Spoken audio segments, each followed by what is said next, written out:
Hey everybody, it's Monica King with King's Titan Homestead, Monica Mixa King Honey Farm. And today we're going to talk a little bit about beginning beekeeping and all the different trials that you go through as a beekeeper in southern Arizona. So basically, Arizona is quite different than a lot of locations throughout the United States. We have some specific issues that are special for us. Other locations, kind of like Texas, New Mexico, Southern California, some of those states are similar, and then there's pockets of locations that also will be similar. So basically, beekeeping is location, location, location, location, just like real estate. And keeping your hive in an area with a great forage habitat is key. So if you're putting a beehive into an area like the Sonoran Desert, where it's feast or famine, there's a lot of different things that you have to go through to keep your bees alive when they're not the strongest that they possibly can be. So if you're beginning out and you're having trouble with a 5-frame nucleus colony, there are a lot of different things that come into play specifically for our area. So starting out, I always ask everybody, have you been stung before? So before you even say, I want to be a beekeeper, it's like, why? Why do you want to be a beekeeper? And I have all kinds of people that do, okay, answers are something like, I want to make mead, I want that honey. And I'm like, well, if you want honey, the cheapest route would be just to buy the honey. People are like, I don't even care about the honey, I want the pollination. Well, what are you growing? Because if it's just mostly native plants, you need to stick to the native bees. There's all these different answers for why. Self-sustainability. Ugh, I heard somebody the other day basically laugh and said, this is our $800 gallon of honey. So it's expensive to get started. It's expensive to learn. There is a lot of learning first to get done. And so you don't just jump into bees by getting a 5-frame nucleus colony, throw them in your backyard, and expect them to live.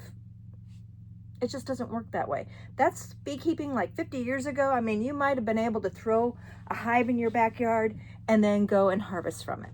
But there's so many things that come into play now. Our environment is different. The temperatures are different. We have forage that is quality has gone way down. We have higher amounts of chemicals. We have all kinds of different things now. We have parasites that we didn't have before, which bring in pathogens that we didn't have to deal with before.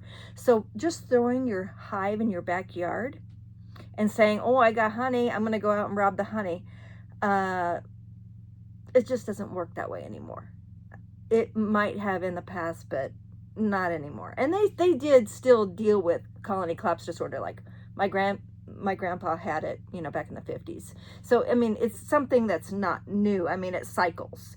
So, but it used to be a little bit easier, and now it's not that easy. So there's a lot to going into it. So it's not something, I have so many people like that will buy a 5-frame nucleus colony and not know anything about bees and think that they are now a beekeeper. And so I've been getting more and more texts from all over the US, which is awesome because I appreciate it. I love helping people. But now it's starting to remind me that maybe instead of where I used to be just focused into southern Arizona and the people around me, my community, there's people that want to learn all over the United States on how we're dealing with defensive bees, our Africanized bees. And people are like really like into, beekeepers that are from Wisconsin or Michigan. They're interested. They want, hey, I have a defensive hive. Is it Africanized? I'm getting all these great questions. And so basically I thought, you know what, I'm going to start doing a few online classes. So what I'm going to start with here, this is your beginning. This is like, do you want to even do this? What all goes into it? And then I'm going to put on my Patreon site quite a few of my extended classes that would be in the Beekeeping 101. And then it will be up to you to locate a mentor nearby in order to get that hands-on experience before you even purchase a nucleus colony. Don't get the bees unless you've had some experience. I see so many colonies die because people don't put the time, the money, and the effort into learning first. So, with that said, have you worked bees before? This is going to be like a big thing. Have you actually felt the energy that comes from a colony of like 60,000 individual bees all getting excited all at one time? Can you handle that type of just, it kind of, some people get very anxious. It causes anxiety in some people. And once they've been out there in the bee yard, they are like, whoa, this is not for me. Especially if they, I introduce them to a European colony, nice Italian, and then we go into an Africanized hive. And, they're anxious, they're running around, the energy level is off the charts, they're banging on your veil. You're going to meet these bees in southern Arizona. You need to know it's not a matter of like if it's going to happen, it's just when it's going to happen. You're going to meet defensive bees if you're a beekeeper, and you have to know how to handle it, and you have to be calm enough to make those decisions in order to make sure that animals in the area and people in the area don't get hurt. So, where'd my screen go? Have you ever been stung before? Like if you're anaphylactic reaction allergic, after you purchase a 5-frame nucleus colony, it's not the time to find that out. If you see a honeybee in the water, upside down, a lot of people save them, and that is wonderful.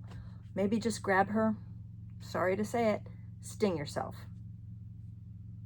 Find out if you're allergic before you become a beekeeper. Now, that's not saying that you still can't be a beekeeper. I have some students that are EpiPen allergic. They have really great protective gear, and they carry an EpiPen in their pocket. They love the bees so much, they will risk their life to have them. But you don't want to just find out after you've put all this energy, money, time into becoming a beekeeper, and you don't even know if you're EpiPen allergic. So, have you been stung? A lot of places recommend 2 to 3 colonies. A lot of teachers will recommend that. And the reason why is because if you're looking at one colony, and I recommend the same genetics in both of them, because genetics has a lot to do with the activity of the hive and what time they forage, what they find when they forage. I mean, there's different situations with different genetics. My mom, we were out in the queen breeders a few years ago, actually quite some years ago, and they were running, I don't know, something like 10 or 11 different genetic lines. And so my mom was like, oh, you got to see this. And I think it was the Carnica. And the Carnica, everybody else was like just, coming and going, doing their thing. But the Carnica line was bringing in this most gorgeous color of pollen on her legs. And most of the worker bees had this pollen on them, but none of the other colonies, none of the other breeder colonies had that. None of them found the pollen, but this Carnica, and not just that one breeder queen, but the entire little section of those breeder queens were all working that same flower. It's like the Carnica did something and found them before any of the other 9, 10 different genetic lines found it. And it was just really remarkable because that's just something we saw. Right there, all the bees, same location, but the Carnicas found that forage. So when somebody says 2 to 3 colonies, I recommend you have the same genetic line. And the reason why is because if you have 2 Italians or 2 Carniolans or whatever, 2 Saskatraz, whatever you want to run, 2 Russians, whatever. When you're looking at the same genetic lines in the same location, foraging the same area, side by side, you can basically tell if one of them is starting to fail. One of them might have a problem. And it's so minute that if it was just a single colony, you might not pick it up. But if you have 2 of these colonies side by side and you're looking at one versus the other, and the other one's doing fantastic, you need to figure out why and start doing diagnostics and be a detective and figure out why the one colony isn't. And so it might be something that you might not have picked up had you not had 2 colonies to look at. So the other thing is to have a good mentor in your area that you can take these pictures. And the way to take a good picture is either to put a nitrile glove on under your leather glove if you're like afraid of getting stung, or if you're not comfortable with your hive yet, or if you're in an area where there's a chance of Africanized bees. You can wear a nitrile or a latex glove underneath your leather glove so that you can operate your phone and take really good close-up photos. Get good at it. I mean, there's so many diagnostic uses for your phone. You can also take a stylus pen. You can have it in your pocket, but a lot of people lose them when they're out in the bees. So take a stylus, take a razor, cut that rubber tip off, and super glue it to one of the fingers that you do not use on your leather glove. And that way you can literally just scan your photo through your phone and take pictures with that rubber tip on your leather glove. So then you can either take those photos that you took, take them on your phone and enlarge them so you can see the eggs, you can see, you know, mite issues. You can do your own diet, or you can send them to somebody so that somebody can actually help you. I had somebody from West Virginia yesterday send me a video of, or a picture, I can't remember, but he's like, oh, I had some honey spillage and I think they're just cleaning it up. And I'm like, oh no, you know, you need to go back out there. You need to check, because I think there might be robbing and your hive is there's a war and you might lose your hive. So things like that, just a photo speaks 1,000 words. And so utilize your camera on your phone, utilize your phone for diagnostics. Magazines, books, YouTube. Location, location, location. I have people watching beekeepers from New York, from North Dakota, from all over the United States that are here in southern Arizona, getting their first nucleus colony and taking the advice of beekeepers that don't even keep bees in this area. And the problem is, they go into winter and they try to overwinter their hives, and you can't do that here. Our temperatures, our forage temperatures, we hit those almost every day of winter. I mean, we hit 50, 55 degrees in the middle of the day. And so if you were to try to overwinter your colonies with a blanket, insulation, you're going to cause condensation, moisture, and you're going to kill your hive. Or you just throw a little food on them and think that they're going to be okay for winter, and that doesn't happen, because our bees go out there to try to forage in those middle of the day and those temperatures, and they use their carbohydrates up. They're expending that energy, and they come back and they're eating more and more of their honey. And so starvation, robbing from the feral Africanized colonies, those colonies will come at, and try to rob your hive. We have all these situations in southern Arizona that make it a little bit more unique than to just be able to watch or read a basic book on beekeeping and say, I'm a beekeeper. I now have the knowledge. And no, number one, bees don't read books. And you need to think like a bee. So let's look back here.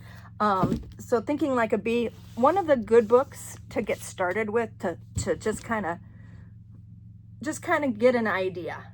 I'm not saying that everything in the book is perfect. I'm not saying that, but it's a good philosophy to start to go, okay, if you think like a bee, if you try to figure out how a bee hive works as a superorganism, and maybe it will help you be a better beekeeper. So, Honeybee Democracy by Tom Seeley. I highly recommend reading that one. If you want, you need to get the jargon down. How to speak beekeeper. Beekeeping for Dummies. Now, these two books here, and the only reason I'm mentioning them, I mean, they're great basic books. They're really good basic books. So we have The Honeybee Hobbyist by Norman Gary. Norman Gary was my dad's mentor. Love it. But Norm in here talks about how if you meet a defensive colony, you need to euthanize it.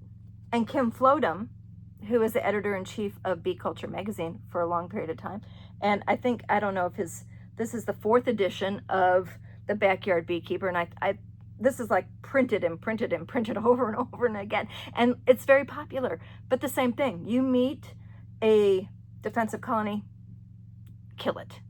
And so I'm here to tell you, if that happens here in southern Arizona, we wouldn't have any bees left. So we don't do that. I mean, that's what's recommended in these books, but these gentlemen are beekeepers that have been around for a long time, and basically you don't put the time, energy, money into saving a colony. You just kill it and start over again, or just get rid of it. But what we do is we replace the queen and we change the genetics of the colony. We utilize those defensive bees and we save the hive, because I don't know, we had what, 1.4 million colony losses last year. We have all these pesticides, chemicals, parasites, pathogens going on in the beekeeping industry, and times are changing on the mentality of what to do with a defensive colony. If you have the time to do it, the time and the energy to save that colony. Many commercial beekeepers aren't going to do that. They're just going to, let's dissolve that colony and get a different, just rebuild it with another split and start over again. There's no reason to keep that, no reason to deal with it. And so they'll just put the brood, within multiple colonies, but you don't have that option if you're a backyard beekeeper.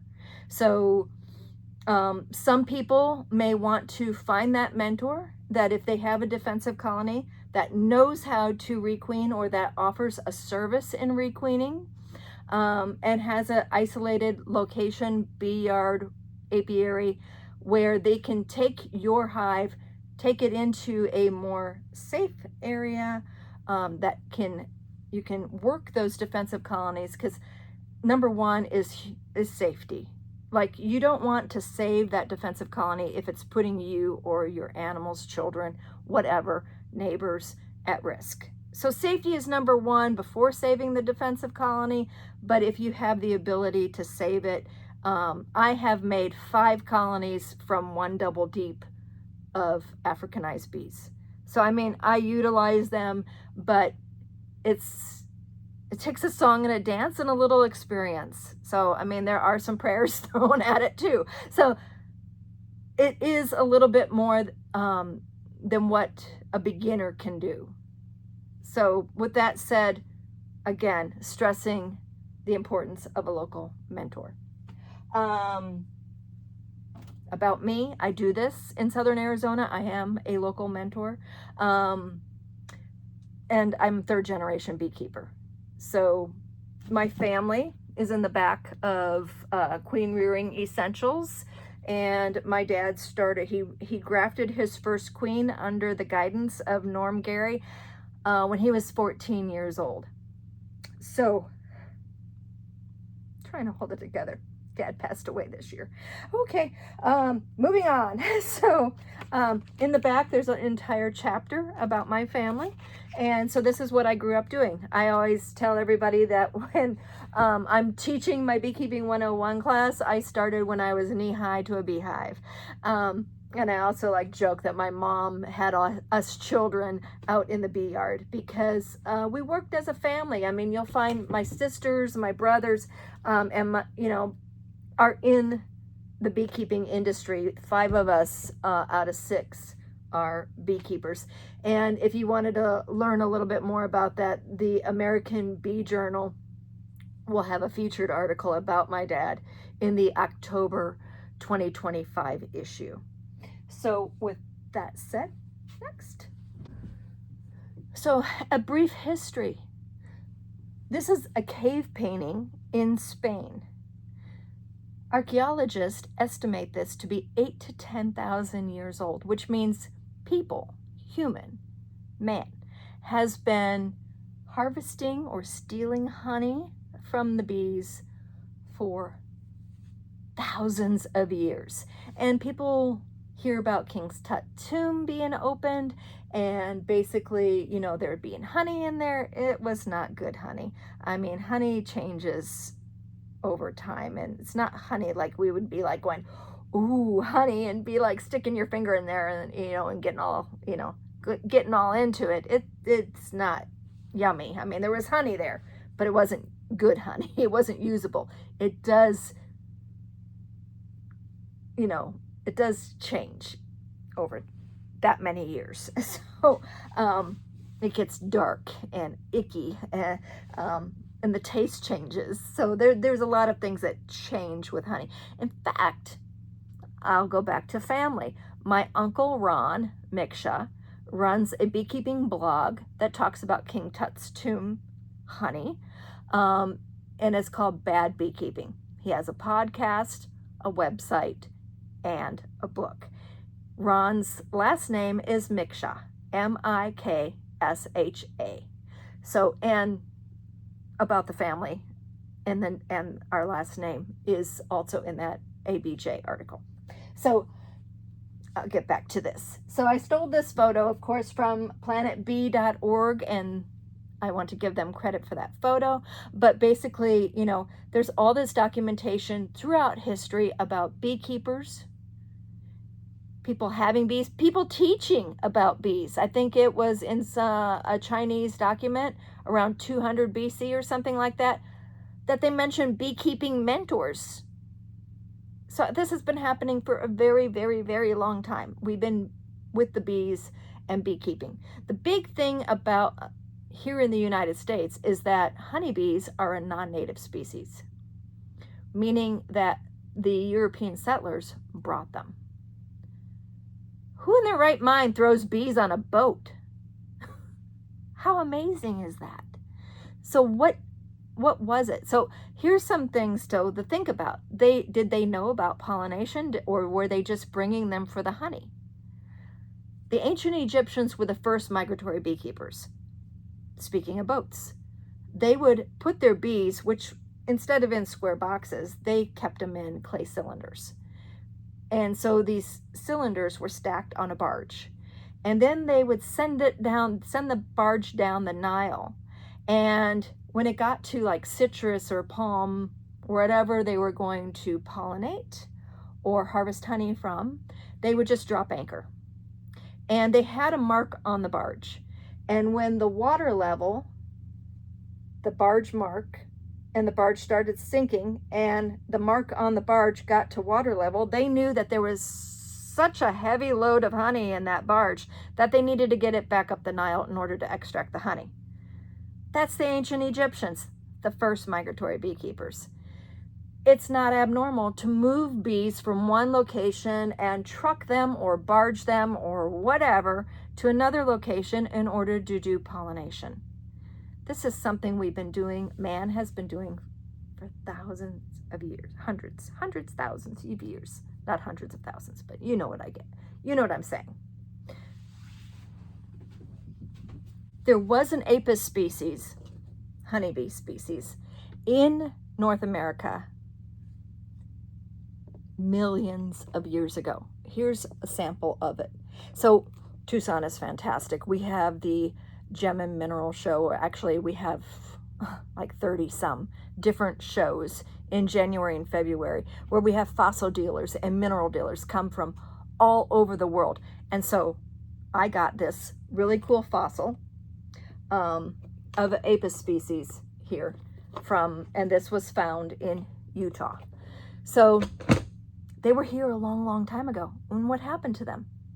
They went extinct. And so then those European settlers brought them in by boat. They brought the seeds of plants that they wanted to grow, that they were, you know, hey, we're going to a new world. We don't know what kind of food there's going to be. We're going to have to take our seeds with us too. So they brought seeds in. These are non-native plants, non-native seeds, non-native crops. And so they brought the honeybee, which pollinated those non-native crops. Native bees pollinate native plants. Honeybees pollinate agricultural crops that are non-native. Almonds are not native, and they're needed, the honeybees are needed to pollinate almonds. See where I'm going with that? So basically, if you're growing a bunch of non-native species and you want good pollination, you have honeybees. Let's go on. The colony is a superorganism. The average size to produce good amount of honey, so enough so that a beekeeper can take it, is about 60,000 individual bees. 60,000. Imagine if those 60,000 bees were Africanized. You need to know how to take care of them, how to stop them, how to protect people from them, but not kill them. I mean, we can do this, but it's knowledge, it's experience. You need to learn first what to do and who's who inside the colony. You need to be able to tell the difference between a queen bee, a worker bee, a drone. You need to tell the difference between honeycomb, bee bread or pollen, brood. You need to know the difference in the stages of brood. You need to know the importance of all the housekeeping bee chores. You need to know that a hive doesn't send out the bee. I mean, the bees don't even go out and forage until they're around 22, 23 days of age. All the rest, when they're young bees, they're actually doing house chores that are just as important as bringing in the honey. And the bees need honey. There's that secret recipe that my dad just like beat into us kids. You know, you have one frame of brood, you need to have one frame of honey, one frame of bee bread or pollen, or the equivalent coming in the door, and the equivalent of one frame of water in order to raise that one frame of brood. If you do not know these things, your hive is going to starve to death. But Monica, why can't we just throw the bees in the backyard? We got feral bees. The feral bees live well, no, not all of them. They live, they die. Colonies abscond, and then the comb gets reused by another swarm that finds it. It's not like that colony has been living continuously for 10 years. I mean, there are some that do, but there are majority of them that don't. I have feral colonies that I keep an eye on, and they don't make it through winter. Our bees, our Africanized bees, our feral colonies, are part of our issue with keeping honeybees here in southern Arizona alive. So with that said, I also want to say one thing about habitat and forage. And I absolutely adore Diana Cox Foster's work. She's one of our USDA researchers out of Utah, and she basically does a lot of research with native bees and honeybees. And so one of the things she had recently said about habitat was, if you take like 10 people, and I don't remember exact words, so I'm not quoting her, but this is the gist of it. If you take 10 people and you put them in a room and you have 10 sandwiches, you don't have any fighting. Everybody's happy. Everybody's got food. But if you take 100 people and you put them in a room with 10 sandwiches, there's going to be some scrapping going on. Uh, you know, they're not going to share. I mean, there's going to be some guys that are going to be like, that entire sandwich is mine. And then there's going to be some people that appreciate, community, and they divide the sandwich up. But you're not going to have enough to feed 100 people no matter what. It's just not going to happen. So if you want to get a false research study, but if you, say you want a certain ending to your research, you can create it.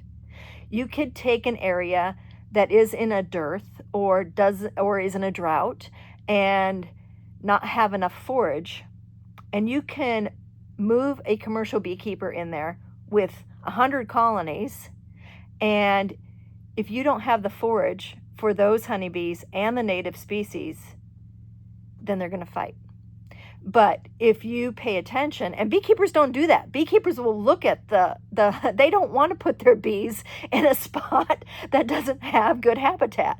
Beekeepers are a lot smarter than that. And so when somebody comes up with that research and that says, oh, the native bees and the honeybees are fighting, it's because they created that situation to get that result. So if you don't want that result, that's why the bees are moved. The honeybees get moved after the area's flowers are done. They don't keep the bees in that area, or if they do, they feed them in those situations if they don't have enough honey left on the hives. There's so much to beekeeping, so much. So basically, this is your introduction. Do you want to be a beekeeper? Should you be a beekeeper? Do you know that there's 99 different pathogens that a hive can get? Oh, my Uncle Ron has that information somewhere. I mean, I talk about some of them, maybe a handful. I don't cover 99 in my Beekeeping 101 class, but as a beekeeper, you need to know all the things that can happen to your colony. So one last thing is, where's it at? Hold on. Skeps are illegal in the United States. So what is a skep and why? Skep, or any other form of keeping a hive in a container that doesn't have removable comb, frames, or bars that cannot be inspected, is illegal. That is because we are governed as beekeepers by the United States Department of Agriculture. So you cannot just keep a hive in a basket. So a skep, basically, here's a skep, one skep here, here's a skep. This is my grandpa, and this is in Croatia. And skeps are not illegal in Croatia. But basically here, the United States Department of Agriculture would imagine this as a giant basket. And in the middle would be where the brood is. And on the sides, they would have honeycomb. And people would just go in there with a little tool and cut the comb out of the sides where the honey is and pull the honey out, and the bees would rebuild the side comb with more honey.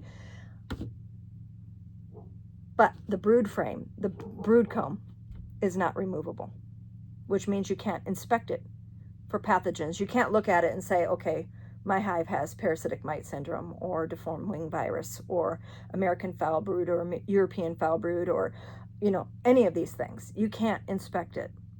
And so when we have something that is, running around in our colonies like the Varroa mite, and on the horizon, we might have the Tropicalaps coming, you want to be able to get on top of these parasites or even a new pathogen that arrives and get the bees protected from these things quickly so that it doesn't spread and become a huge die off within the United States. Otherwise, we won't have crop pollination, and food prices will go up.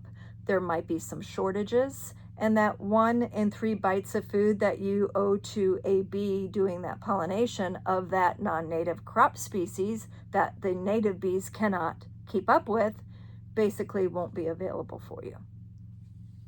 So skeps are not legal, and anything like it. There's other forms that you can purchase, like I've seen like hexagon shaped window units that like go on the inside of your house, and you can watch bees naturally build comb.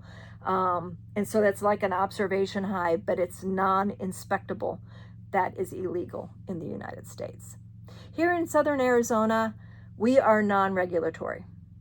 You can have 1 hive, you can have 500 hives, you can have 4,000 hives, doesn't matter. You are not inspected by a state agricultural unit, but we are still under the United States Department of Agriculture rules. Here in southern Arizona, or Arizona, we can't raise queen bees and sell them. We are in Africanized bee country. We cannot get a queen certificate because we don't have any of that. And we don't want to. You don't want to purchase a queen bee that was open mated in southern Arizona. We have Africanized bees. So all of these things, you do not want to be a natural beekeeper and allow swarming and keep bees that are adapted to our environment in your backyard because they're Africanized. It is very different. And with that said, I'm going to close this off. And if you still want to dive into the world of becoming a beekeeper, especially in southern Arizona, we're going to have more classes and more topics, more in-depth, like my about queen bees is probably going to be an hour long. All of those classes are going to be over on my Patreon site at King's Titan Homestead. Right now we have Hot Bees of Summer kind of thing that I think is like 49 minutes long. That's over there. And so is how to make your own protein patties, small batch, and recycling different or using different things like bananas and burr comb to make those protein patties. So, and honey, you know, added into the protein patties. So there's different things on those. And yes, some of those are, you do have to pay to watch those videos. I will be doing more free content on YouTube, but my in-depth videos will be over on Patreon. So this is like your introduction. Do you still want to go into Beekeeping 101? I mean, this is just the basics. This is not, you can't take what I just said here and now become a beekeeper. This is just like scratching the surface on deciding whether or not you even want to take that next step. Okay, so if you do, let's go on that journey, and happy beekeeping.